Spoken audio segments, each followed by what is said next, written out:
Hello friends, in this video we'll learn some more journal entries. We'll learn how to write journal entries relating to GST and relating to TDS transactions, that is tax deducted at source, and GST is the goods and services tax. Okay, I have some transactions here which we'll learn how to record. Purchased goods, the value of the goods is rupees 10 lakh. Plus we have to pay GST at the rate of 9%, CGST, Central Goods and Services Tax Act, and 9% SGST, that is the State Goods and Services Tax Act. So how do I record this transaction? I am purchasing goods, the value of the goods is only 10 lakh, but I have to pay GST as well. So how do I record the entry? The entry would be like this. Entry would be purchases account debit rupees 10 lakh, and I have to pay GST as well. So I'll write here CGST paid account debit. It is 9% on the value of the goods. It will be 90,000. SGST paid account debit 90,000 to bank account. Let us say I've made the payment as well. It will be 11 lakhs 80,000. Now what is the logic of the journal entry? I'll just simply write here, it is stock is real accounts comes in, hence debit. Now what is the CGST paid account and SGST paid account? We can see these are taxes paid to the government. Government is personal account, receiver, debit. SGST is also state GST. Government is personal account, receiver, debit. Why bank account is credited? Because we have made the payment in check.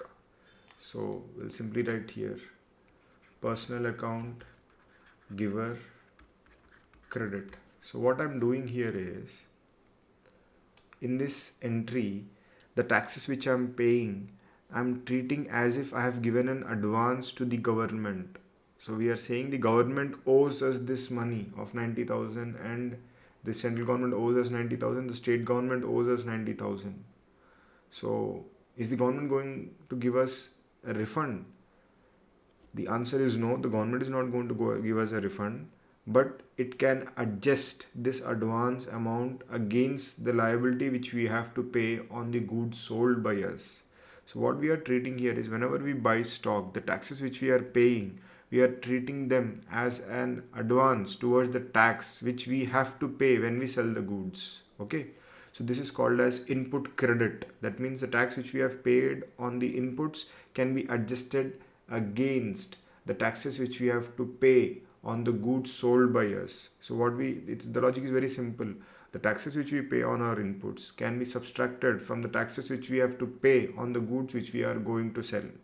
That is why this is treated as an asset. We are treating it as an advance given to the government. That is why it is debited. Okay.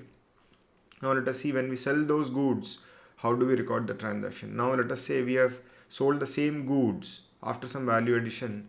We have sold goods at a sale price of rupees 20 lakhs, and again we have charged GST at the rate of 9% CGST and another 9% SGST from our customers. So how do we record the entry? Now the entry would be, let us say we have received a check, bank account debit. If we don't receive the money, then we'll write debtors. If we receive cash, we'll write cash. Okay. So cash, bank account debit. How much amount we would have received? We would have received 20 lakhs. That is the sale price of our goods, plus 9% CGST, 1,80,000 plus 1,80,000. So we would have received 23,60,000 in total. Just for the sake of understanding, I am writing it like this. 23,60,000 we have received a check.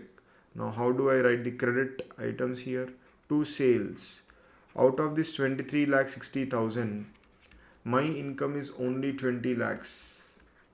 The value of the goods which I have sold is only 20 lakh. The balance 3,60,000 I have collected as taxes, which I have to deposit to the government. It is a liability for the business. So I'll write to CGST payable account 1,60,000.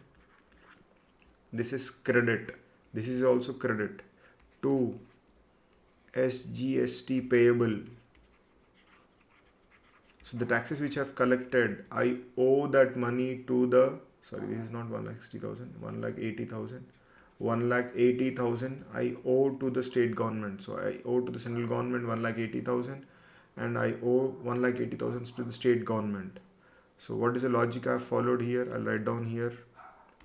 Bank, personal account, receiver of money, deposit, hence debit. Sales is nominal account, income for the business, hence credit.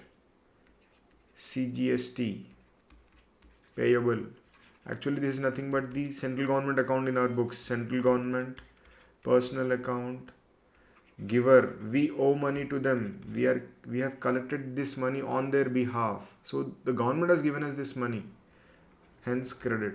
We have the responsibility to pay this money to the central government. We have collected this money on behalf of the central government. So we have to write as if the government has given us this money. So we are recording it as giver credit. Similarly, SGST payable. In our earlier videos, we have said that whenever we owe money to somebody, we have to credit their account. State government, personal account, giver, credit. If somebody owes money to us, then we have to debit him. When we owe money to somebody, we have to credit him. Okay. So now I have debited and credited the CGST and SGST account. Now the question arises, how much taxes I have to deposit to the government? Now the answer is CGST I have collected 1,80,000. CGST paid at the time of purchase of inputs was 90,000. So the balance 90,000 has to be deposited to the government whenever is the due date. Similarly, SGST collected was 1,80,000. SGST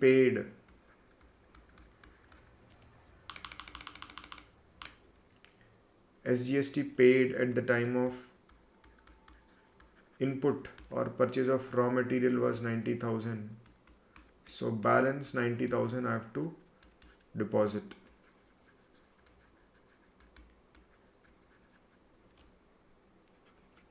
With the government. So this is how I record the journal entries relating to GST. Now we'll take up a transaction relating to TDS as well.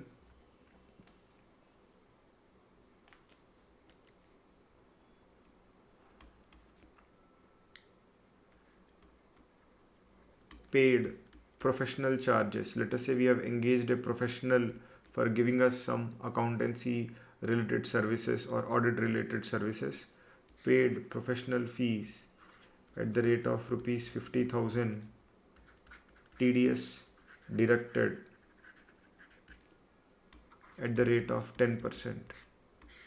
So what we have done is we have paid professional fees to a lawyer or to an auditor.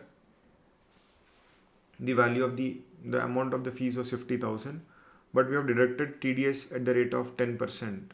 Now, what is this TDS deducted? As per the Income Tax Act, when you are paying fees to a lawyer or to a professional, you have to deduct tax and then deposit the tax to the government.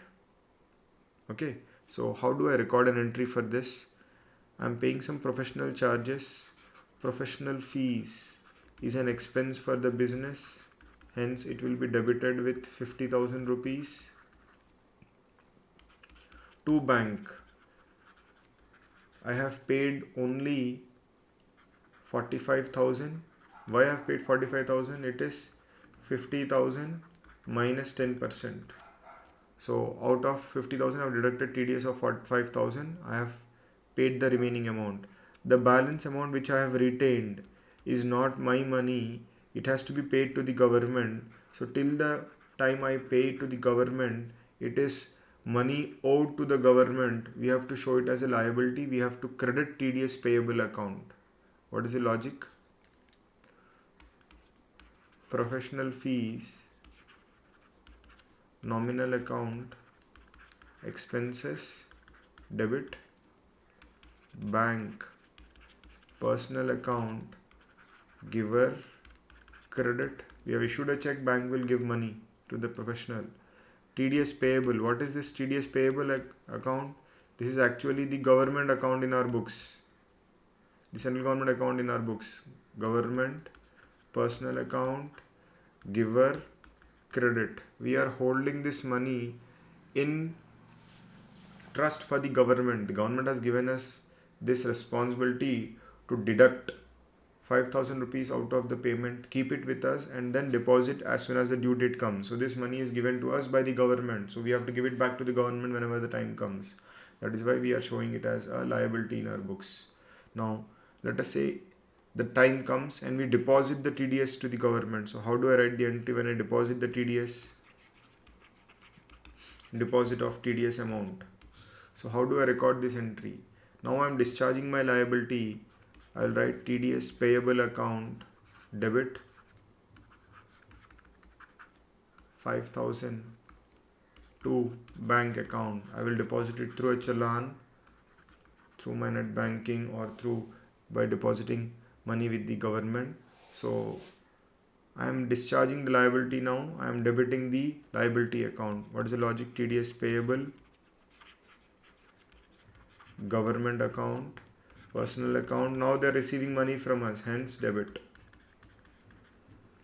Bank, personal account, it is giving money on our behalf, hence credit.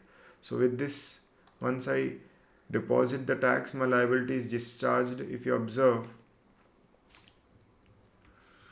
if I prepare my TDS payable ledger account,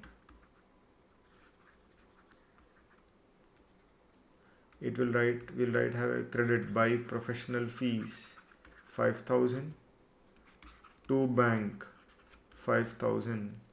The balance will be nil.